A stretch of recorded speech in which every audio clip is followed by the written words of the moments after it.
parti pour la correction des sujets de brevet cette année en mathématiques. Donc le premier exercice qui est un vrai-faux. Donc on évite surtout de mettre vrai-faux sans justification, vous risquez d'avoir très très peu de points. La première question, c'est une affirmation, on vous dit que le prix est de 11,40 € sur un calcul de moyenne. Donc pour la résolution, je conseille de commencer par faire la somme des valeurs pour éviter les erreurs de calcul.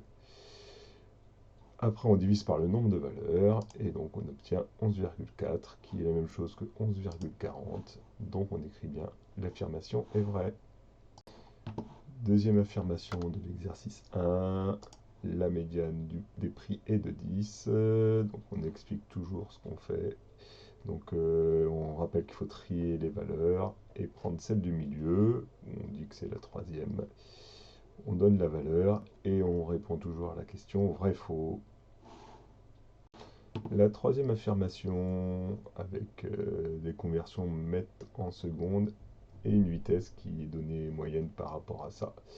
Donc trois façons de résoudre cet exercice. Soit on vérifie que les 14 km/h correspondent bien à 20 mètres et 6 secondes, soit on fait le calcul de vitesse. Moi je vous propose de le faire avec un calcul de vitesse. Ici 6 c'était un nombre assez facile quand on veut passer à 3600 secondes, donc on peut le faire de tête. En 20 mètres il fait 6 secondes, donc en 1 minute, en 10 fois plus, il fait 200 mètres, qu'on convertit en kilomètres. Et pour passer 1 heure, on multiplie par 60. On obtient donc 12 km/h.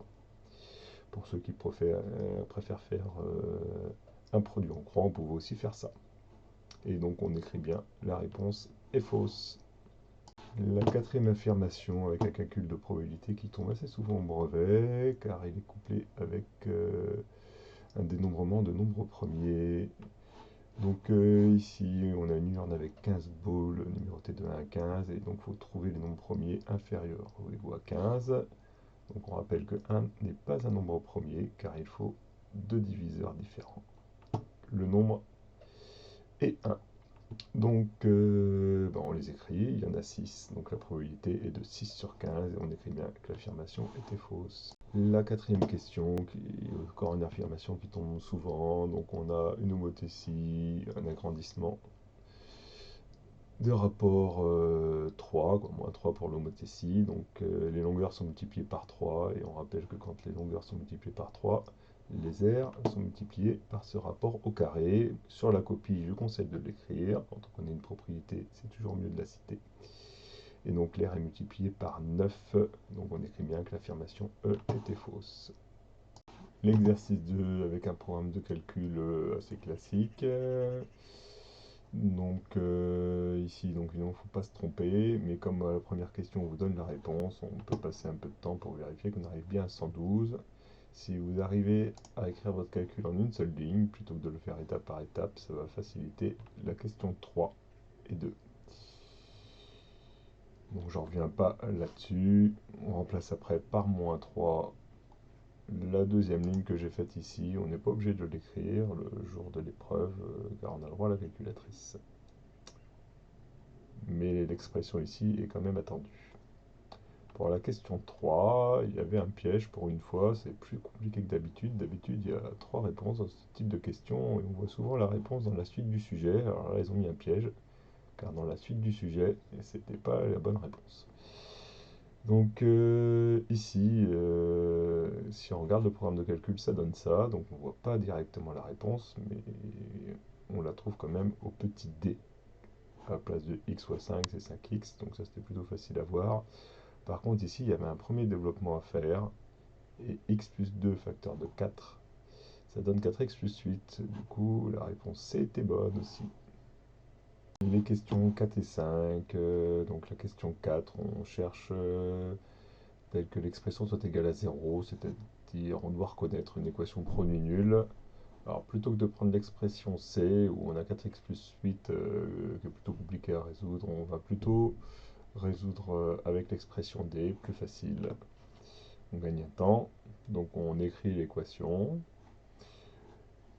On rappelle que c'est une équation produit nul, c'est toujours mieux, donc qui se résout en prenant les membres entre les parenthèses qui valent 0.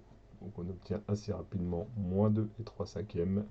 Et on conclut bien qu'il y a deux solutions, moins 2 et 3 cinquièmes.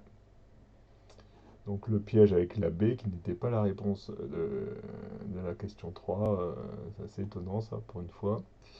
Donc un double développement assez classique avec un signe moins, donc il faut faire attention. Il y a deux techniques pour le résoudre, soit on met des plus partout et on met à la place du deuxième nombre ici moins 3, c'est ce que j'ai fait là, ou on met directement la règle des signes pour ceux qui savent faire. Donc on n'oublie pas, quand on réduit, de ne pas faire d'erreurs. Ici on trouve beaucoup d'erreurs dans les copies. Les deux premières questions de l'exercice 3, un exercice sur les fonctions qu'on trouvait surtout avant la réforme de 2018. On vous dit qu'on paye avec un tarif classique qui est de 11 € par séance. Donc 3 séances, on fait 3 fois 11, 33. On n'oublie pas de mettre les unités. On peut souligner où on trouvait la réponse. Le tarif 2 qui est un peu plus technique, donc essentiel, donc on paye un abonnement de 50 € et après 5 € par séance, donc on va faire 50 plus 8 fois 5, on peut rédiger autrement, il n'y a pas de souci, pour arriver à 90. La question 3, où il faut associer sans justifier les fonctions au tarif, donc moi je vais expliquer ici à l'oral. Donc la droite D1, qui correspond à une fonction linéaire, c'est quand il y a proportionnalité. Donc c'est la fonction h.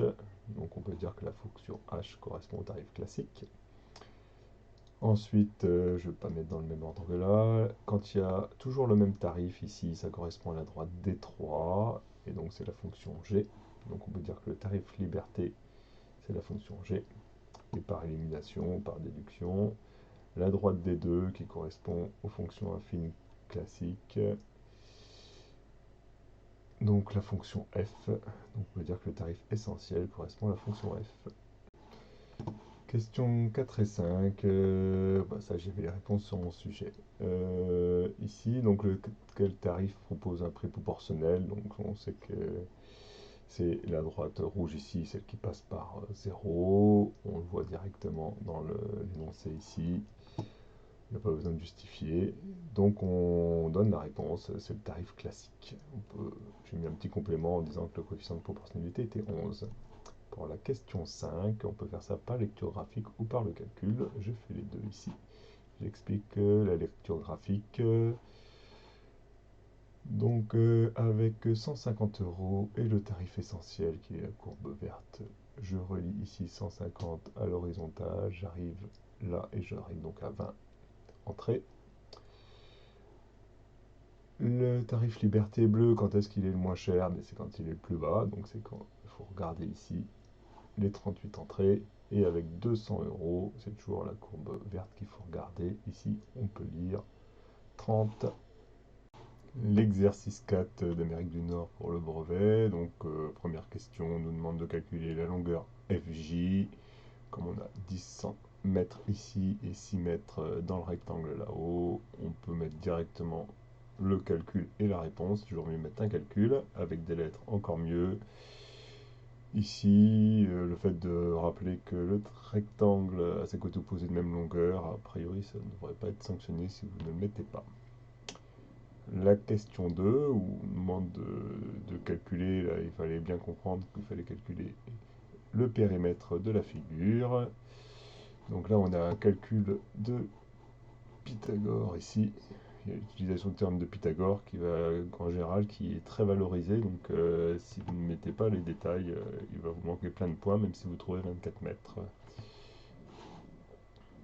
La question 3a, avec un calcul de volume, on nous demande si le volume est bien inférieur à 4 mètres cubes. Donc a priori on devrait trouver un volume proche de 4 mètres cubes. C'est déjà une idée pour la réponse. Ici, sur le dessin, on aurait pu penser que la terrasse en béton était peut-être que cette partie-là. Bon, c'est bien tout qu'il fallait prendre. Là, il y a une petite erreur avec les segments qui auraient dû être mieux parallèles sur la figure, à mon avis. Donc, pour calculer le volume, il y a la formule. On utilise évidemment ça, c'est la base. Donc, on détaille. Plus on détaille, mieux ce sera. Donc, c'est l'aire du rectangle plus l'aire du rectangle, plus l'aire du triangle. On remet le calcul du volume, on rappelle la formule, et il y avait une conversion à faire de 15 cm à 0,15 m pour trouver 3,6. Question 3b et 3c, tous les deux des problèmes de proportionnalité. Donc la première était plutôt facile, avec juste une multiplication par 4. On peut présenter sous forme de tableau ou en ligne. Si ça vous paraît évident, il n'y a pas de souci.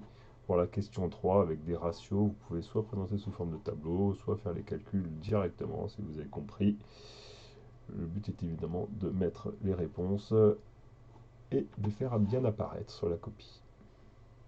Une dernière question d'exercice 4 avec beaucoup d'informations ici. Donc surtout dans le document 3, il y avait deux informations très importantes qu'il ne fallait pas louper, les différentes. Je vous conseille de surligner. Les deux couches de peinture, ça veut dire qu'il fallait multiplier la surface qui ne nous était pas donnée dans l'énoncé de 24, donc on passe à 48. Et ici, une couche de 5 mètres, un pot de peinture pour 5 mètres carrés, donc on fait une division par 5, c'est de la proportionnalité. On rédige comme on veut, comme tout à l'heure ou comme là. Après, il faut se poser la question du prix. Donc, avec les documents 1 et 2, il fallait se demander si un pot de 10 litres était plus cher ou moins cher que deux pots de 5 litres. Donc, la 50% de réduction, c'est pas trop compliqué de savoir qu'on divise par 2 le prix. Et donc, on obtenait en fait deux pots de 5 litres qui étaient moins chers que le pot de 10 litres.